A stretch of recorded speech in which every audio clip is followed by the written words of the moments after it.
الحمد لله رب العالمين، والصلاة والسلام على سيدنا وحبيبنا وشفيعنا قرة أعيننا ونور قلوبنا ومولانا محمد إمام الأنبياء والمرسلين وقائد الغر المحجلين وعلى آله وصحبه الطيبين الطاهرين. اللهم لا سهل إلا ما جعلته سهلا، وأنت يا حي يا قيوم تجعل الحزن إذا شئت سهلا. اللهم ارزقنا الإخلاص في النية والقول والعمل، ونعوذ بك من حال أهل النار. آمين.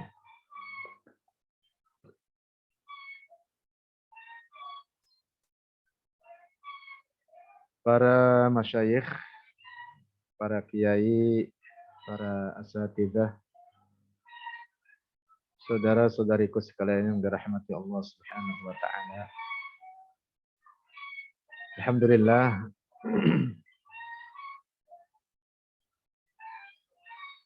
dalam kesempatan ini kita berjumpa kembali dalam kajian bedah buku Aqidah Imam Empat Mazhab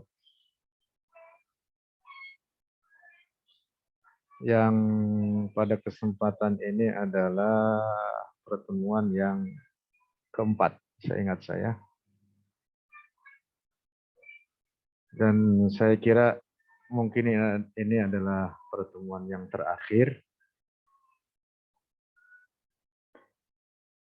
Walaupun tidak sangat ringkas, saya membahas setiap bab dan setiap subbab dari buku yang saya susun ini. Tapi mudah-mudahan garis besarnya dapat difahami. Dan lebih daripada itu, rekan-rekan sekalian dapat membaca sendiri buku yang dimaksud atau yang sedang kita bedah ini. Baik, saudara-saudaraku sekalian yang dirahmati Allah Subhanahu wa taala.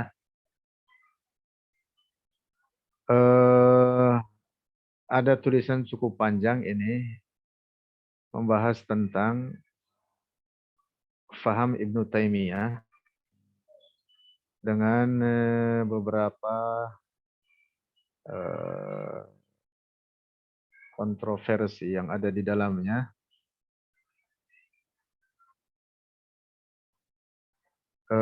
Salah satunya Ibnu Taimiyah menetapkan bahwa menurutnya Allah bertempat di atas arsy. Dan ia untuk itu bersandar kepada firman Allah menurutnya, di antaranya kepada ayat Ar-Rahmanu 'alal 'arsy istawa.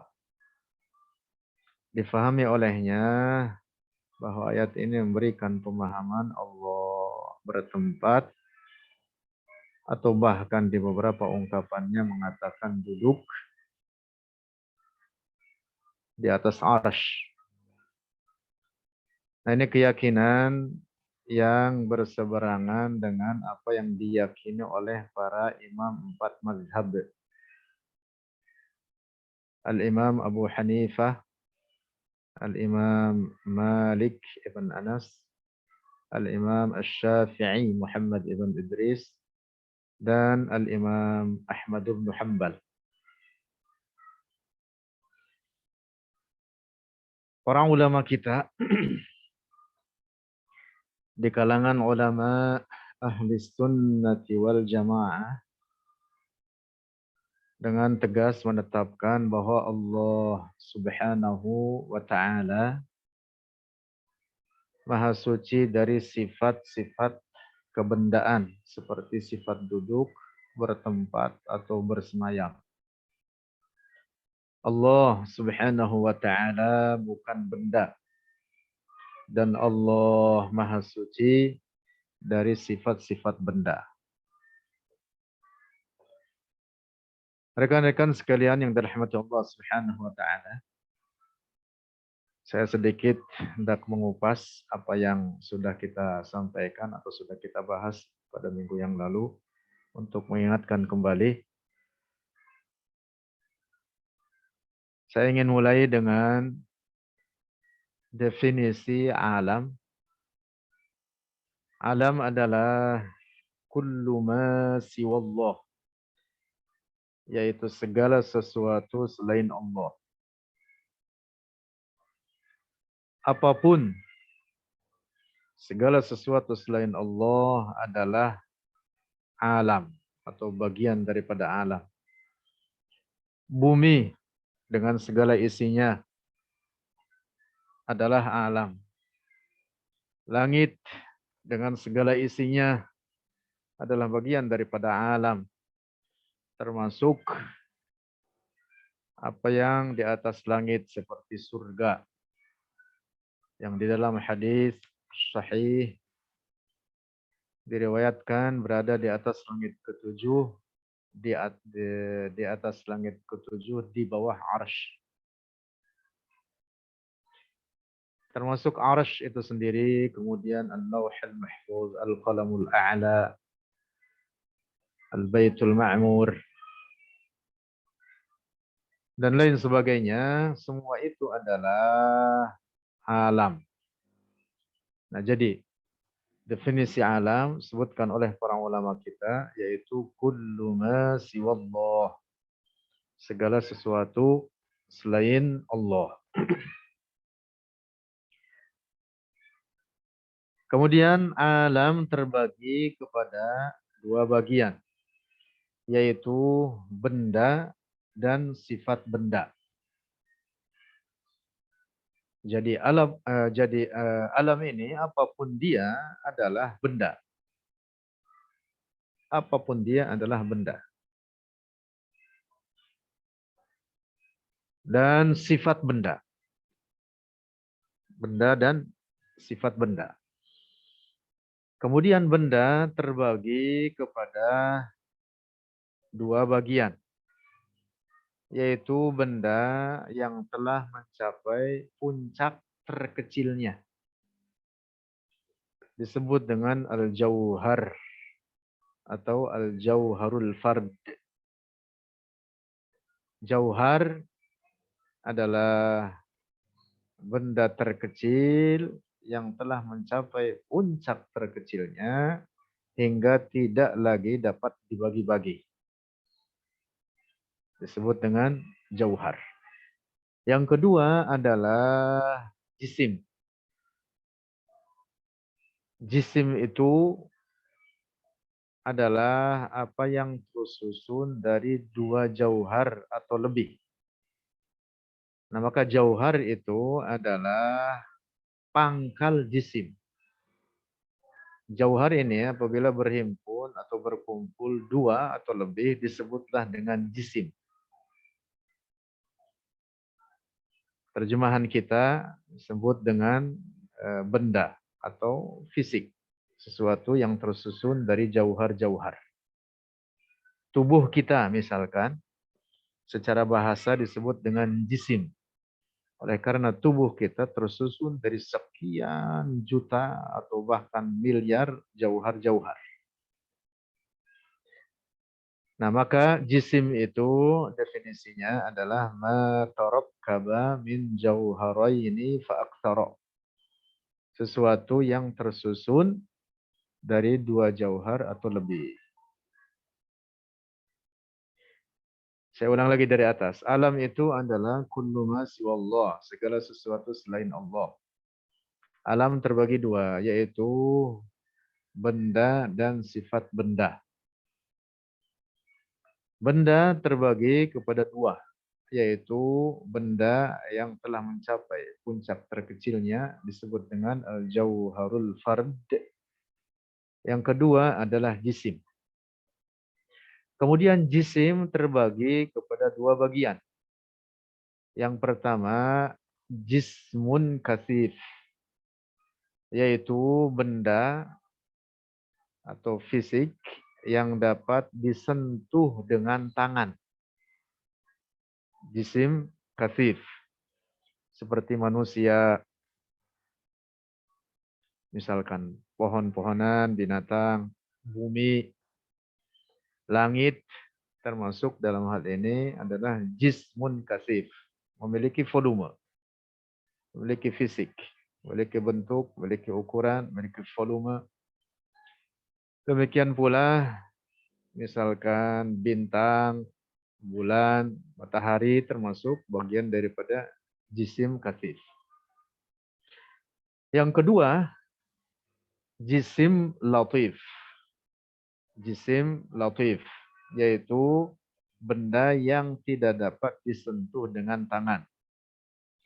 Seperti cahaya, kegelapan, ruh, angin, malaikat, termasuk dalam hal ini adalah jisim latif. Karena asal penciptaannya malaikat itu dari cahaya.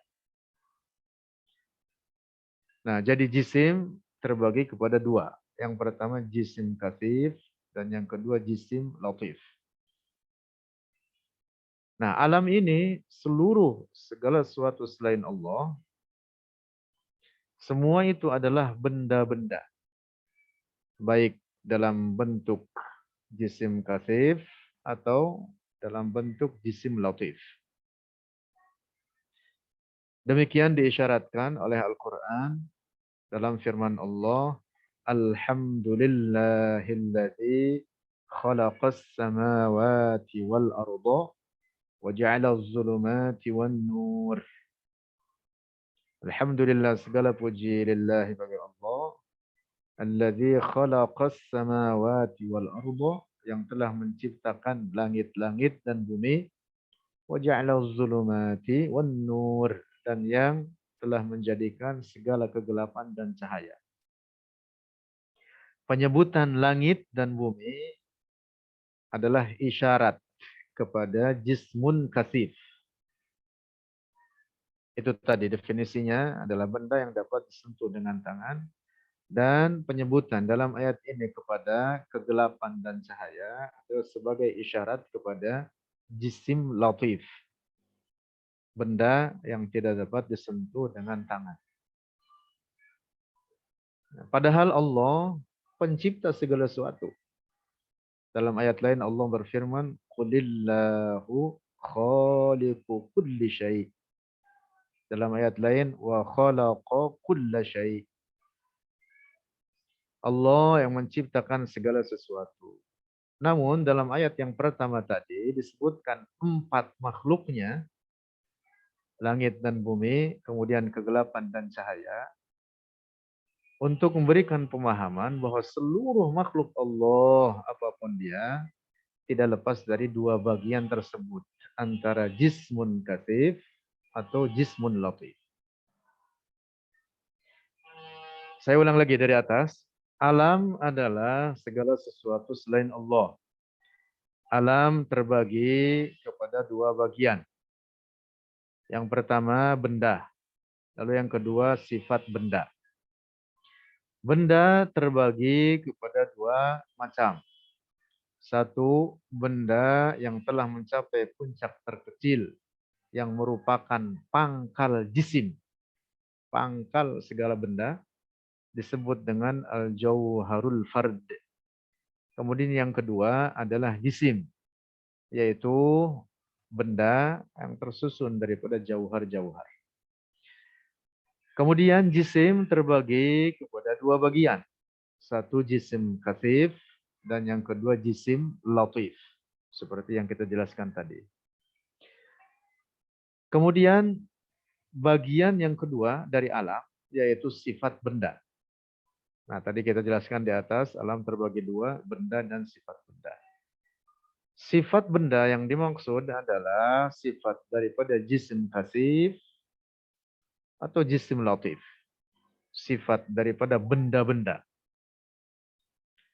Seperti gerak, diam, itu sifat benda.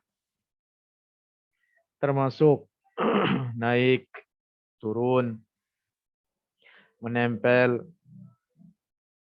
terpisah, di dalam, di luar, memiliki tempat, memiliki arah, memiliki bentuk, memiliki ukuran, warna. Itu semua adalah di antara sifat-sifat benda. Dan ada banyak lainnya. Allah subhanahu wa ta'ala di dalam Al-Quran berfirman, Laisa kamithlihi syai'. Dia Allah tidak menyerupai segala apapun dari ciptaannya. Ayat ini memberikan penjelasan bagi kita dan penegasan bahwa Allah bukan benda dan bahwa sifat-sifat Allah bukan sifat-sifat benda. Ketika disebut Allah tidak menyerupai segala apapun, laisa kamitslihi syai', itu artinya bahwa Allah bukan seperti alam ini mutlak, bukan sebagai jauhar, bukan sebagai jisim, bukan jisim katif, bukan jisim latif, dan sifat-sifat Allah bukan sifat-sifat jisim.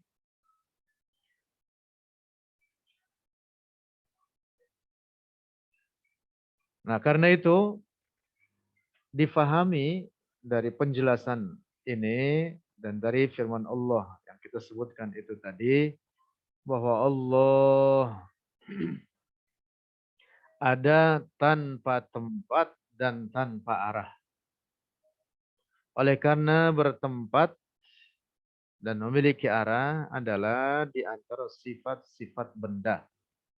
Sesuatu yang dikatakan bertempat. Di atas, di bawah, di samping kanan atau samping kiri. Sesuatu yang ditetapkan baginya arah atau tempat. Maka sesuatu tersebut mestilah sebagai benda yang memiliki bentuk dan ukuran. Allah subhanahu wa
Assalamualaikum Ustaz.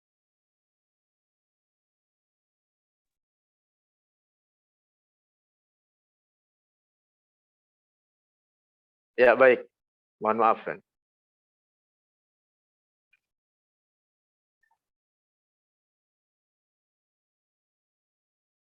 Bahwa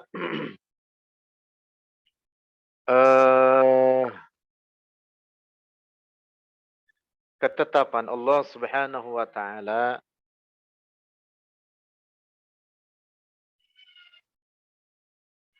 ada tanpa tempat dan tanpa arah, itu adalah ijma', konsensus ulama kita di kalangan ulama ahli sunnah wal jamaah, sebagaimana dikutip oleh banyak para ulama kita, di antaranya dikutip oleh Al-Imam Abdul Qahir Ibn Tahir dalam kitab Al-Farqu Bainal Firaq. Di bagian terakhir dari kitab ini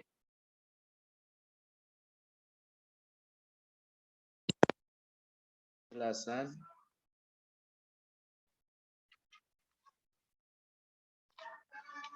aqidat ahli sunnati wal jamaah, disebutkan wa ajma'u ala anna Allah la yahwihi makanun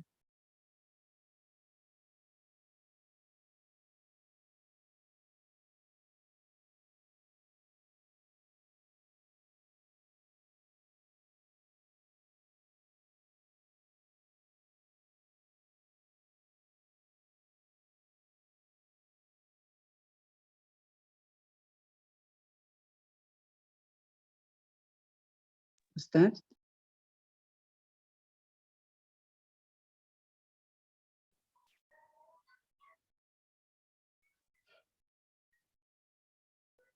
bahwa Allah Subhanahu wa taala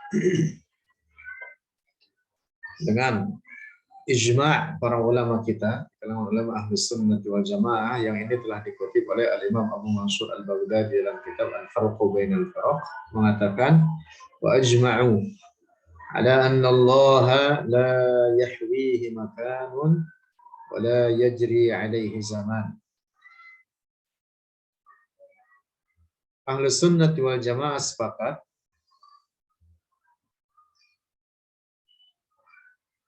di atas keyakinan bahwa Allah la yahwihi makan, tidak diliputi oleh tempat, wala yajri alaihi zaman, dan tidak berlaku atasnya waktu atau zaman. Saudara-saudaraku sekalian dirahmati Allah Subhanahu wa taala, di bagian penutup dari buku yang saya susun ini, saya masukkan beberapa tulisan para ulama terkemuka dari ulama kita di Indonesia dalam ketetapan keyakinan akidah suci tersebut, akidat ahli sunnati wal jamaah. Saya hendak menyampaikan terkait tulisan ini dari beberapa ulama kita yang notabene ulama yang sama-sama kita sepakati oleh kita dan bahkan oleh orang-orang yang tidak sepaham dengan kita. Mereka juga mengakui keilmuan ulama-ulama yang saya kutip pernyataan mereka di buku ini.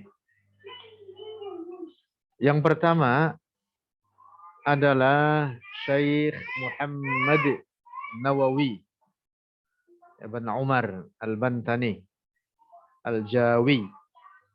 Saya kira sudah tidak asing lagi nama beliau. Ada banyak karya beliau.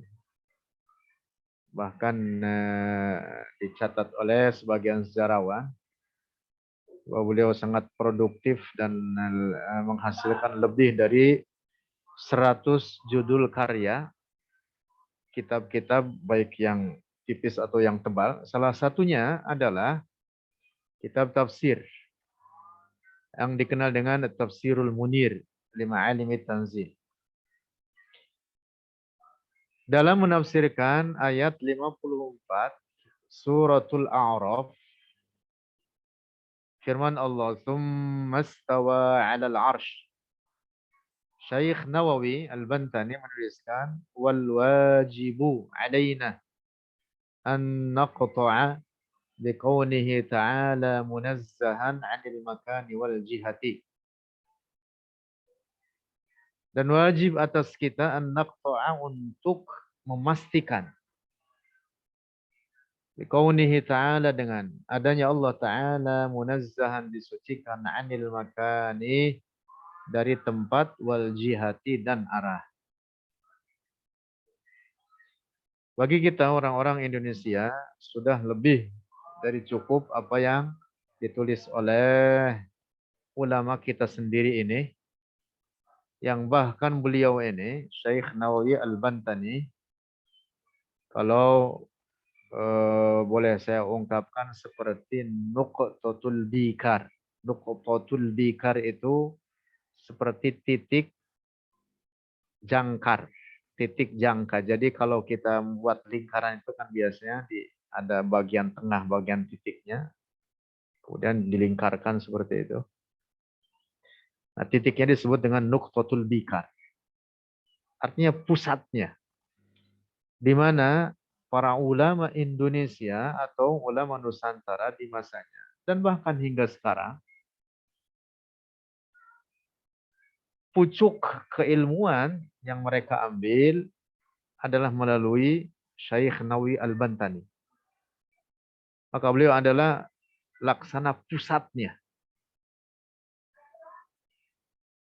Dan hingga sekarang bahkan para ulama, para masyayikh, para kiai, umumnya mereka memiliki sanad keilmuan yang ke atasnya bersambung kepada Syekh Nawawi Al-Bantani. Yang dimaksud para ulama kita di wilayah Indonesia atau wilayah Nusantara, sekitar Indonesia dan sekitar. Artinya bahwa Syekh Nawawi Al-Bantani keilmuannya sudah tidak lagi diragukan. Bahkan beliau mendapatkan gelar karena beliau menjadi guru besar di tanah haram Mekah dan Madinah, sehingga beliau digelari dengan Sayyidu Ulama Il-Hijaz. Sayyid Ulama Il-Hijaz, artinya pemimpin para ulama Hijaz. Hijaz itu nama lain daripada kota Mekah dan Madinah dan sekitarnya. Nah, jadi Syekh Nawawi Al-Bantani dalam kitab tafsirnya menetapkan terkait tafsir firman Allah "Tsummastawa 'alal 'arsy", beliau tetapkan bahwa tidak boleh ayat ini difahami dalam makna zahirnya atau makna harfiahnya dengan dikatakan bahwa Allah bertempat atau bersemayam di atas arsy. Allah Maha Suci dari bertempat. Inilah apa yang dinyatakan oleh Syekh Nawawi Al-Bantani. Bahwa Allah munazzah 'anil makani wal jihah. Lanjut. 2. Mufti Betawi, yaitu Sayyid Utsman ibn Abdullah ibn Aqil ibn Yahya Al-Alawi. Beliau banyak mengarang buku-buku berbahasa Melayu yang hingga sekarang menjadi rujukan bagi terutama orang-orang yang berada di wilayah Jakarta dan sekitarnya.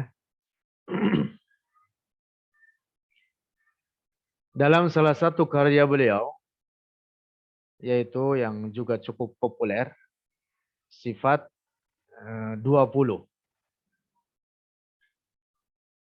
Dan ada juga karya lainnya juga cukup populer, yaitu tentang sejarah hidup Rasulullah Shallallahu Alaihi Wasallam yang berjudul Az-Zahrul Basim fi Atwari Abil Qasim. Ini tentang biografi Rasulullah Shallallahu Alaihi Wasallam. Kitab ini sedikit tebal, kitab ini juga dalam bahasa Melayu. Di antara yang beliau tuliskan, yaitu ketika beliau menceritakan tentang Mi'rajnya Rasulullah Shallallahu Alaihi Wasallam, yang merupakan salah satu mukjizatnya, beliau menuliskan Tuhan yang maha suci daripada jihah atau arah. Jihah itu artinya arah. Nah sehingga seperti apa yang ditetapkan oleh para ulama kita, ulama lainnya dari ulama Ahlus Sunnah wal Jamaah, wajib kita yakini bahwa Mi'rajnya Rasulullah bukan untuk bertemu dengan Allah. Nah, hilangkan bahasa atau narasi semacam ini, dikatakan bertemu atau berjumpa. Redaksi ayat Quran sendiri menyebutkan linuriyahu min ayatina. Di antara tujuan atau hikmah daripada Al-Isra wal Mi'raj untuk diperlihatkan kepada Rasulullah tanda-tanda kekuasaan Allah di alam atas. Salah satunya. Salah satu hikmah daripada tujuan Mi'raj tersebut. Karena itu ketika Mi'raj Rasulullah melihat ada banyak tanda-tanda keagungan ciptaan Allah di alam atas. Termasuk Rasulullah melihat surga, melihat Al-Baitul Ma'mur, dan lain sebagainya. Bahwa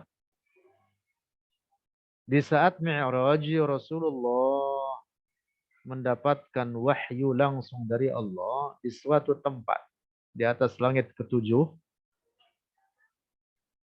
adalah Rasulullahnya yang berada di tempat tersebut. Tetapi bukan berarti bahwa Allah juga bertempat di tempat itu. Tidak. Tetapi Rasulullah yang ada di tempat tersebut. Dan inilah makna hadis dalam beberapa riwayat sahih yang disebutkan di antaranya dalam riwayat Al-Imam Al-Bukhari juga Imam Muslim tentang peristiwa Mi'raj. Saat Rasulullah turun lalu berjumpa dengan Nabi Musa, ketika mengatakan oleh Nabi Musa, irji' ila rabbik. Yang dimaksud, kembalilah ke tempat di mana engkau mendapatkan wahyu dari Tuhanmu. Sal rabbakat takhfif. Mohonkan kepada Tuhanmu akan keringanan. Yang dimaksud diringankan daripada salat. Nah, bukan berarti diperintah bukan berarti kembali kepada Tuhanmu lantas berarti bahwa Allah ada di arah atas, lalu kembalilah berjumpa dengannya, bukan. Tetapi kembalilah ke tempat di mana engkau mendapatkan wahyu dari Allah. Sama persis dengan Nabi Musa sendiri. Ketika Nabi Musa juga mendapatkan wahyu langsung dari Allah. Yang karena keistimewaan ini, sehingga Nabi Musa digelari dengan kalimullah. Oleh karena Nabi Musa dibukakan hijab darinya oleh Allah, sehingga Nabi Musa memahami kalam zat Allah yang bukan huruf, bukan suara, dan bukan bahasa. Peristiwa kejadian tersebut di Gunung Tur Saina. Bukan berarti bahwa Allah ada di gunung itu. Tetapi Nabi Musa yang ada di gunung tersebut. Maka demikian pula dengan Rasulullah ketika beliau mendapatkan wahyu langsung dari Allah yang diantaranya perintah salat. Bukan berarti bahwa Allah berada di tempat tersebut. Tapi Rasulullahnya yang ada di tempat itu. Adapun Allah ada tanpa tempat dan tanpa arah. Dan difahami terkait dengan peristiwa Mi'raj. Jangan difahami bahwa Allah berada di atas langit ketujuh atau diyakini bahwa Allah bertempat di atas arsy. Nah inilah yang hendak ditekankan oleh Sayyid Aqil bin Yahya. Sayyid Utsman bin Aqil bin Yahya. Dan sebenarnya kajian atau pembahasan masalah ini banyak dalam kitab-kitab para ulama kita.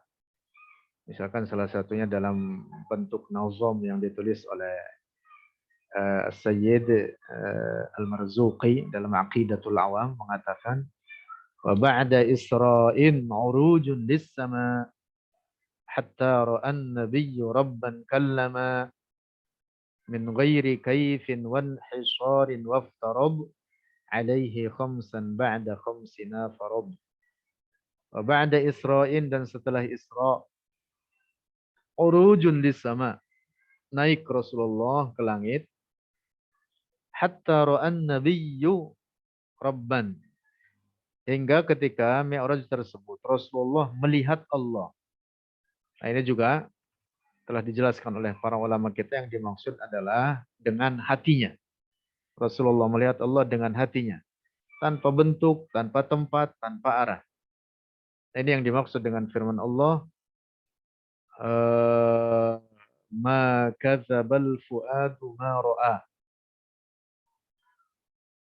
Afatumarunahu ala ma yara. Walaqad ra'ahu nazlatan ukhra. Dan seterusnya.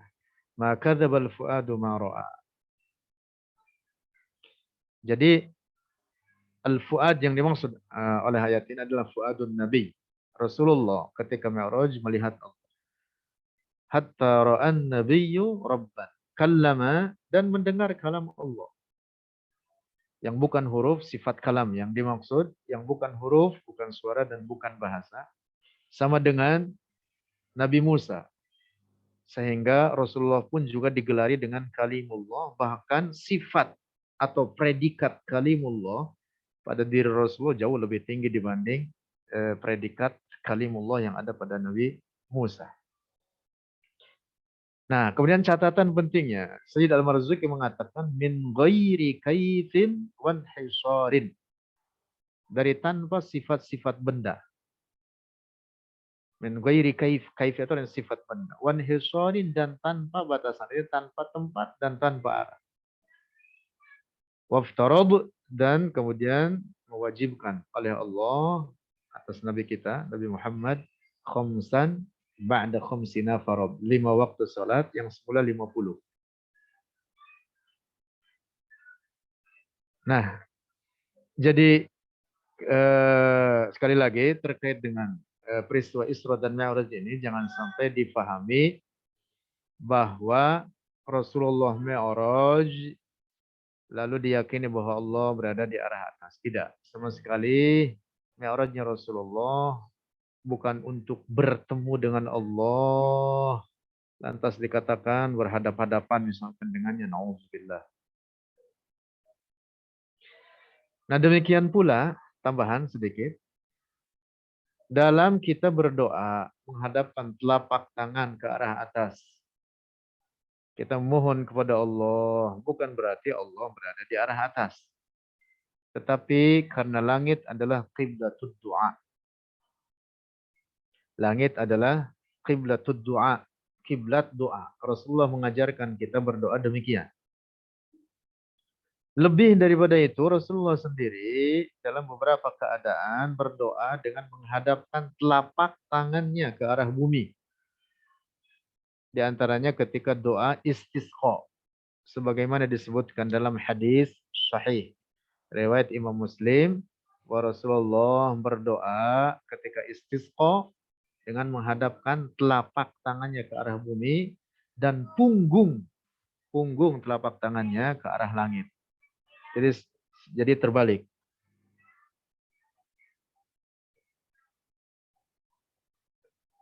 Nah, sama persis dengan ketika sholat menghadap ke Ka'bah. Bertujuan dengan sholat kita menyembah Allah. Bukan berarti bahwa Allah di dalam Ka'bah. Tidak. Tetapi karena Ka'bah adalah qiblatus sholat.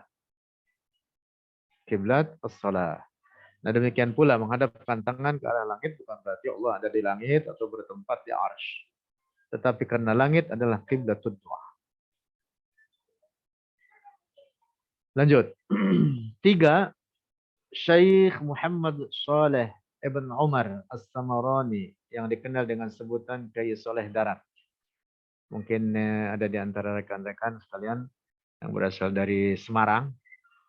As-Samarani itu nisbat kepada Semarang.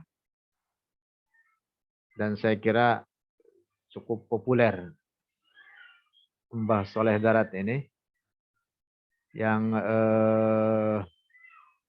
beberapa sejarawan menyebutkan bahwa beliau termasuk guru ibu kita Kartini. Maka sebenarnya ibu kita Kartini itu seorang santriwati. Karena itu belum lama ini viral bahwa sebenarnya apa yang beredar daripada foto beliau itu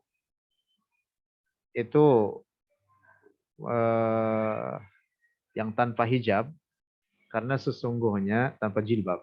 Yang saya maksud, sesungguhnya beliau adalah perempuan yang berhijab. Nah, Syekh Soleh atau Kiai Soleh Darat dalam karya beliau, kitab terjemah daripada kitab Al-Hikam. Kitab Al-Hikam ini saya kira juga populer. Teman-teman mungkin pernah mengkaji atau paling tidak mengenalnya, itu karya Al-Imam Ibnu Athaillah Sekandari. Diterjemahkan ke dalam bahasa Jawa dengan beberapa bahasa atau catatan. Beliau menuliskan lan ora arah, lan ora gon, lan ora mongso, lan ora werna. Allah Maha Suci dari arah, tempat, masa, dan warna. Lanjut. 4.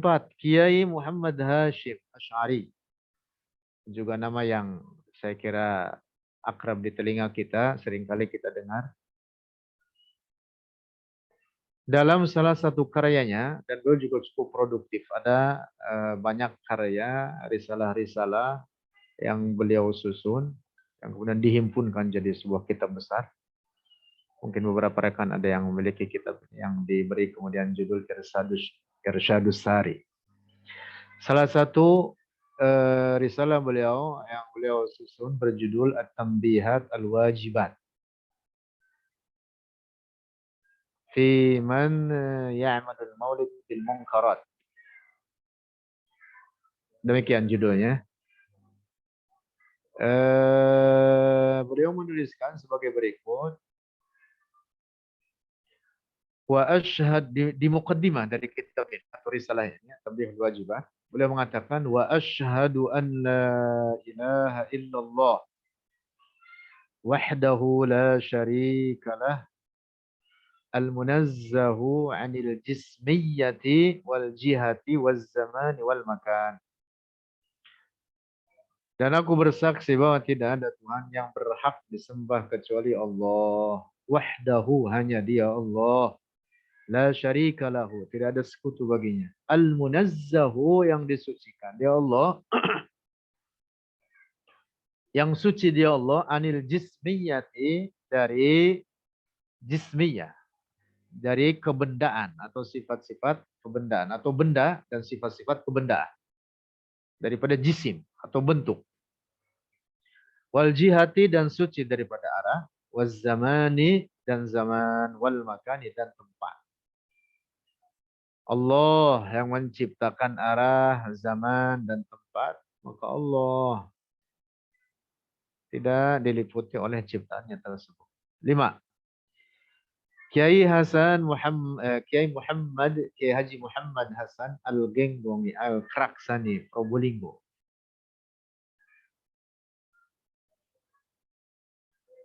Ini juga ulama besar sebenarnya beliau. Wafat tahun 1955 Hijriah. 555 Masehi. Pendiri Pondok Pesantren Zainul Hasan Probolinggo. Dalam risalah karya beliau berjudul Aqidatut Tauhid, dalam bentuk bait-bait syair beliau mengatakan, wujudu rabbillahi awwalus sifat bila zamanin wa makanin wa jihad.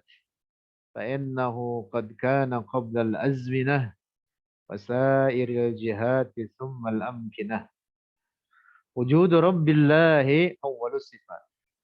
Keberadaan Tuhanku Allah, sifat wujudnya, awwalus sifat adalah awal sifat-sifatnya. Bila zamanin wa makanin wa jihad. Dengan tanpa zaman. Wa makanin dan tanpa tempat. Wa jihad dan tanpa arah-arah. Wujud Allah azaliyun abadiyun. Azali artinya la bidayata li wujudihi. Tanpa permulaan bagi wujudnya. Dan abadi artinya tanpa penghabisan bagi wujudnya. Nah, sehingga wujud Allah, keberadaannya tidak terikat oleh waktu. Ketika disebutkan Allah bersifat qidam dan bersifat baqa. Al-qidam artinya tiada bermula. Al-baqa artinya kekal. Ini artinya bahwa Allah tidak terikat oleh waktu dan zaman. Nah, dan juga Allah tidak terikat oleh tempat. Oleh karena tempat juga ciptaan Allah. Wajihat dan juga arah. Semua arah ciptaan Allah. Allah tidak terikat oleh ciptaannya. Fa'innahu maka sungguhnya dia Allah kana qablal azminah. Ada dia Allah qablal azminah. Sebelum segala zaman. Wasairil jihad summal amkinah. Juga ada sebelum segala arah. Dan ada sebelum segala tempat. Artinya arah, tempat, waktu itu semua ciptaan Allah. Allah ada sebelum makhluk-makhluknya tersebut diciptakan. Dan setelah makhluk-makhluknya tersebut diciptakan, Allah tidak berubah. Allah ada tanpa tempat dan tanpa arah. Lanjut. Kiai Haji Raden Asnawi. Kampung Bandan, Kudus. Dimakamkan juga di Kudus, di komplek pemakaman Sunan Kudus, Ja'far As-Sadiq. Kalau yang rekan-rekan pernah ziarah, saya kira pernah melihat. Kiai Haji Raden Asnawi itu makamnya itu proses masuk, kemudian ada di hadapan gitu. Begitu masuk ke dalam itu mesti melewati beliau. Beliau menyatakan dalam risalahnya dalam bahasa Jawa berjudul Jawab So'alipun Mu'taqad Sekat. Ya, apa ya? Tanya jawab keyakinan 50. Keyakinan 50. Sebagai berikut. Jadi amat jelas sekali bahwa Allah, terjemahannya dalam bahasa Indonesia. Jadi amat jelas sekali bahwa Allah bukanlah berupa sifat benda, yakni sesuatu yang mengikut pada benda atau arad. Arad itu artinya sifat benda. Sifat Allah bukan sifat benda karena dia tidak membutuhkan tempat, yakni dia ada tanpa tempat. Dia ada tanpa tempat sehingga dengan demikian tetap baginya sifat qiyamuhu binafsihi. Qiyamuhu binafsihi artinya Allah tidak membutuhkan pada suatu apapun dari ciptaannya. Nah, terkait apa yang disebut dengan mu'taqad zakat atau dalam bahasa Arab disebut aqidatul khumsin adalah pembahasan tentang perkara yang wajib bagi Allah daripada sifat-sifat, lalu yang mustahil atasnya, dan yang jaiz baginya. Yang wajib bagi Allah yaitu apa yang disebut dengan sifat 20. Lalu yang mustahil adalah kebalikannya daripada yang wajib, juga 20. Kemudian yang jaiz 1, yaitu yang disebut dengan fi'lu kulli mumkinin au tarkuhu. Sehingga jumlahnya 41. Nah, kemudian perkara yang wajib bagi para nabi dan para rasul yaitu 4, siddiq, amanah, tabligh dan fatanah. Kemudian yang mustahil juga 4, kebalikan daripada yang wajib itu tadi. Kemudian yang jaiz pada hak para nabi 1, yaitu sifat-sifat kemanusiaan atau yang disebut dengan al-a'rad al-basyariyah. Jumlahnya 9. Jadi 9 tambah 41 jadi 50. Inilah yang disebut dengan mu'taqad seket atau aqidatul khamsin. Jadi kajian tauhid atau kajian akidah sebenarnya garis besarnya adalah dalam membahas tiga perkara ini, perkara al-wajibat, al-mustahilat, dan al-jaizat. Pada hak Allah dan pada hak para nabi dan rasulnya. Lanjut. 7 Kiai Haji Sirajuddin Abbas. Juga saya kira rekan-rekan sering mendengar nama beliau ini. Dalam salah satu karyanya berjudul Kumpulan Soal Jawab Keagamaan. Beliau menuliskan, karena Tuhan itu tidak bertempat di akhirat dan juga tidak di langit. Maha suci Tuhan akan mempunyai tempat duduk serupa manusia. Nah, ini catatan penting di sini. Ini terkait ru'yatullah. Melihat Allah bagi penduduk surga, wajib kita imani adanya. Dan itu dituliskan secara tekstual dalam Al-Quran dan dalam banyak hadis-hadis Rasulullah. Dalam Al-Quran diantaranya firman Allah, wujuhu yawma idzin nadhirah ila rabbiha nadhirah. Nah, bahwa penduduk surga melihat Allah itu benar adanya. Tetapi tidak seperti kita di dunia ini melihat sesuatu yang ada pada tempat dan arah. Orang-orang mukmin melihat Allah di surga, orang mukminnya di dalam surga. Adapun Allah tidak dikatakan di dalam surga, juga tidak dikatakan di luar surga. Jangan dibayangkan bagaimana, kalau dikatakan bagaimana berarti menetapkan sifat kebendaan bagi Allah. Nah, ini perkara yang wajib kita imani adanya tanpa memahaminya dalam makna sifat-sifat benda. Itulah yang ditegaskan oleh banyak para ulama kita.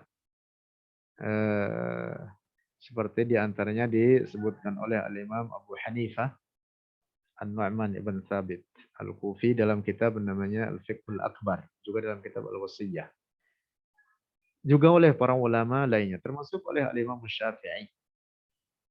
Imam Syafi'i dengan tegas menetapkan bahwa orang-orang mukmin melihat Allah di akhirat nanti tanpa tempat, tanpa arah, tidak dikatakan di atas, tidak dikatakan di dalam surga atau di luarnya. Lanjut. 8. Guru Abdul Hadi Ismail Cipinang, Kebembem, Jatinegara, Jakarta Timur. Mungkin rekan-rekan ada yang orang wilayah sini atau pernah mendengar nama beliau. Dalam salah satu karyanya berjudul Tukilan Usuluddin bagi orang yang baru belajar pokok-pokok agama. Nah, beliau juga menetapkan bahwa Allah ada tanpa tempat dan tanpa arah. Lanjut.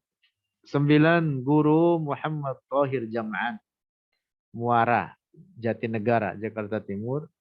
Dalam salah satu karyanya berjudul Tasfiyatul Janan fi tahqiqi masailil fi tahqiqi mas'alah aqaidil iman. Juga menetapkan bahwa Allah ada tanpa tempat dan tanpa arah. Nah, beliau mengatakan di sini, Allah itu bukan jirim. Jirim itu benda. Dan bukan jisim, bukan fisik. Dan bukan jauhar fard yang kita jelaskan tadi. Jauhar fard itu adalah pangkal atau asal bagi jisim. Allah bukan benda, maha suci dari bentuk dan ukuran, besar maupun kecil. Di sini ada catatan penting. Ketika kita menyebut takbir, Allahu Akbar. Umumnya kita menerjemahkannya dengan mengatakan Allah Maha Besar.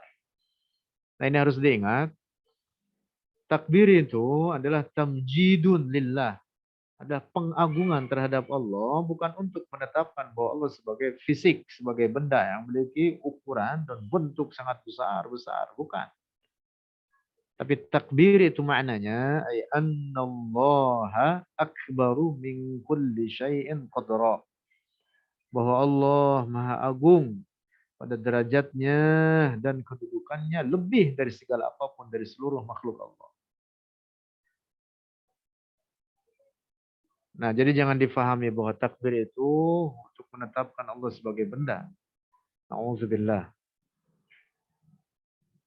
Nah, jadi eh, takbir itu adalah untuk mengagungkan Allah, untuk mensucikannya. Bahwa tidak ada yang lebih agung daripada Allah Subhanahu wa taala. Bukan untuk menetapkan Allah sebagai benda. Lanjut. 10. Kiai Haji Said Ibn Armia, Giren, Tegal, yang Kaligayam. Mungkin juga rekan-rekan ada yang dari wilayah Giren, Tegal, dan pernah mendengar nama beliau ini. Said ini termasuk yang ulama populer. Ini. Ulama populer ada banyak karyanya dan konsen dalam apa namanya mengkaji ilmu tauhid. Putra beliau namanya Kiai Ahmad Said yang masih ada. Pesantren namanya Tauhidiyah.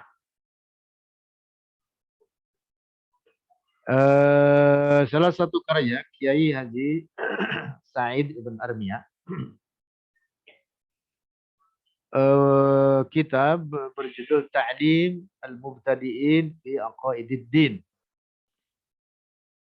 Beliau menuliskan dalam bentuk bahasa Jawa. Terjemahannya adapun arti Allah berada di semua perkara yang adapun arti Allah berbeda dari semua perkara yang hadis atau yang baharu yaitu makhluk pada zatnya, artinya zat Allah bukan jirim, bukan benda, sedangkan zat makhluk adalah jirim. Allah berbeda dari makhluknya, artinya zat Allah bukan seperti zat makhluknya. Nah, sini ada catatan penting. Ketika disebut zat Allah, maka yang dimaksud adalah hakikatullah, hakikat Allah. Zatullah artinya hakikatullah. Adapun ketika kita sebut zat manusia, maka yang dimaksud adalah tubuhnya, fisiknya, raganya. Adapun bagi Allah tidak boleh dikatakan zat Allah sebagai fisik atau sebagai benda atau tubuh. Nah, jadi ingat-ingat penyebutan zat disandarkan bagi Allah adalah maknanya hakikatullah. Zatullah ay hakikatullah, hakikat Allah. Berbeda dengan ketika kita katakan zatul insan. Maka yang dimaksud adalah jismuhu, jisimnya, raganya, fisiknya. Adapun bagi Allah Maha suci daripada fisik atau tubuh. 11. Kiai Haji Jauhari Zawawik Kencong, Jember. Wah, ini sudah jam 5 ya. Tidak terasa ini. Juga dalam karyanya berbahasa Jawa, beliau menetapkan Allah ada tanpa tempat dan tanpa arah. Nah, termasuk juga ini nomor 12, ya Khair Afandi. Khair tulisannya, Khair Afandi. Pondok pesantren Miftahul Huda, Manonjaya.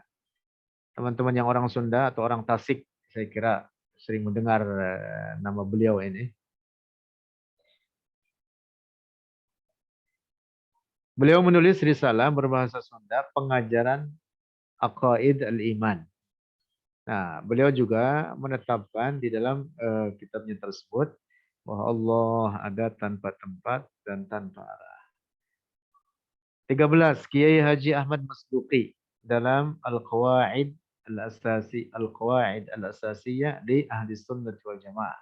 Konsep dasar pengertian Ahli Sunnah wal Jamaah juga menetapkan bahwa Allah ada tanpa tempat dan tanpa arah.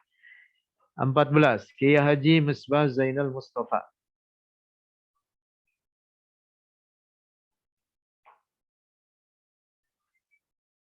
Bangil, Tuban.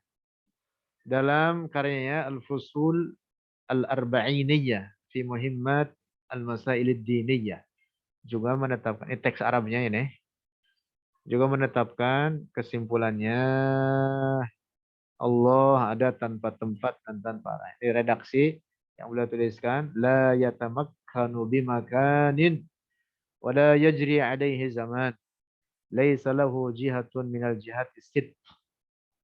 Allah ada tanpa tempat dan tanpa arah, tidak diliputi oleh arah yang enam. Arah yang enam itu atas, bawah, samping kanan dan kiri, depan dan belakang.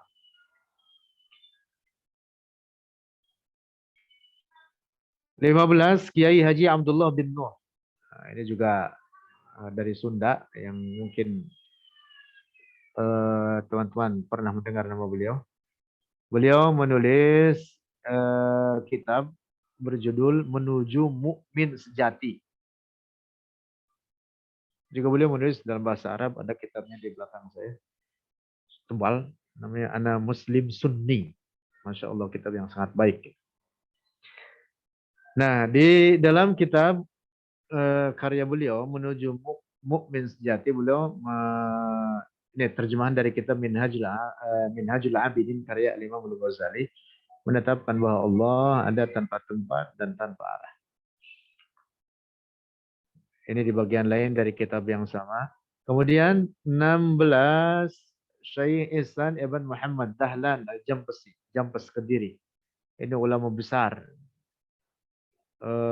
Beliau menulis kitab Sirajul Talibin ala Minhajul Abidin. Minhajul Abidin karya Imam Al-Ghazali disyarah oleh beliau jadi kitab besar. Jadi 2 jilid atau 4 jilid seingat saya, bahkan ada beberapa penerbit membuat 4 jilid. Dan bahkan kitab beliau ini dikaji di Mesir, di Al-Azhar, dan juga menjadi salah satu kitab rujukan dalam ilmu tasawuf. Nah, dalam kitab Sirajul Talibin juga ada kitabnya di belakang. Beliau menuliskan wa muqaddasan an ayyahwiyahu makanun fayasharu ilaihi aw tadummuhu jihah. Dan seterusnya, kesimpulan terjemahan catatan beliau menetapkan bahwa Allah ada tanpa tempat dan tanpa arah. Lalu ini nomor 17, Kiai Haji Muhammad Muhajirin Amsar Ad-Dari, Bekasi. Saya kira rekan-rekan sering mendengar nama beliau. Ulama besar, termasuk salah seorang ahli hadis. Beliau adalah murid terkemuka di antara murid terkemuka dari Syekh Muhammad Yasin Al-Fadani. Jadi penyebutan Ad-Dari ini, Ad-Dari adalah bahwa beliau alumni dari Madrasah Darul Ulum, pondok pesantren tempatnya Syekh Yasin Al-Fadani. Dalam kitab karya beliau namanya Ta'liqat ala Matnil Jauharah, juga menetapkan bahwa Allah ada tanpa tempat dan tanpa arah. 18 Syekh Abu Muhammad Hakim Ibn Masluqi Ibn Sulaiman Al-Lasmi. Ini orang Jawa Tengah. Tulis kitab Ad-Dakhair Al-Mufidah fi Syarhil Aqidah. Masya Allah, para ulama kita orang Indonesia ini, mereka menulis berbagai karya dalam bahasa Arab, dan bahkan beberapa di antaranya karya-karya mereka itu sangat populer di dunia Islam. Artinya jangan kecil hati bagi kita untuk bisa berkiprah, ikut beri kontribusi terhadap keilmuan dalam Islam. Bisa insya Allah. Nah, beliau juga menetapkan dalam kitab Ad-Dakhair ini keyakinan bahwa Allah Maha Suci dari tempat dan arah. Lalu juga Kiai Abdul Fadl As-Sanuri dalam kitab Ad-Durrul Farid fi Syarhi Jawharatit Tauhid.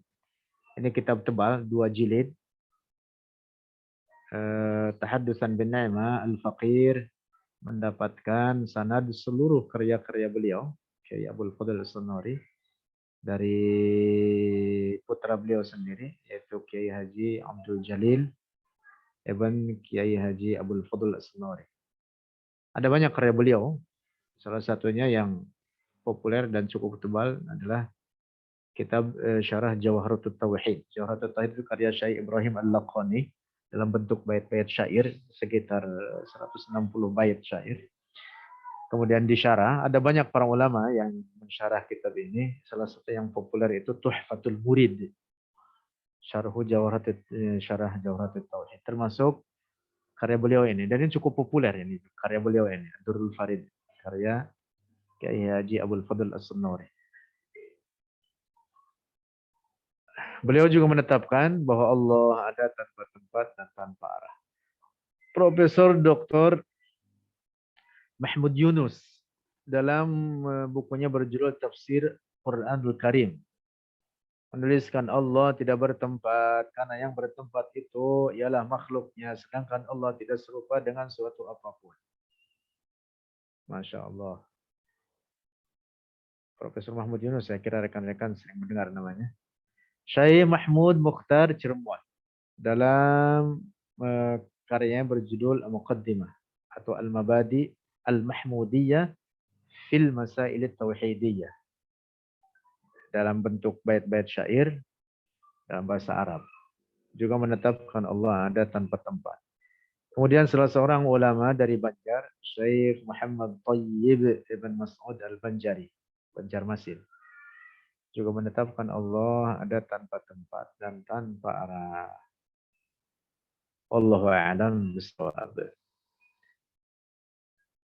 Saya kira apa yang saya sampaikan selesai sudah dari apa yang kita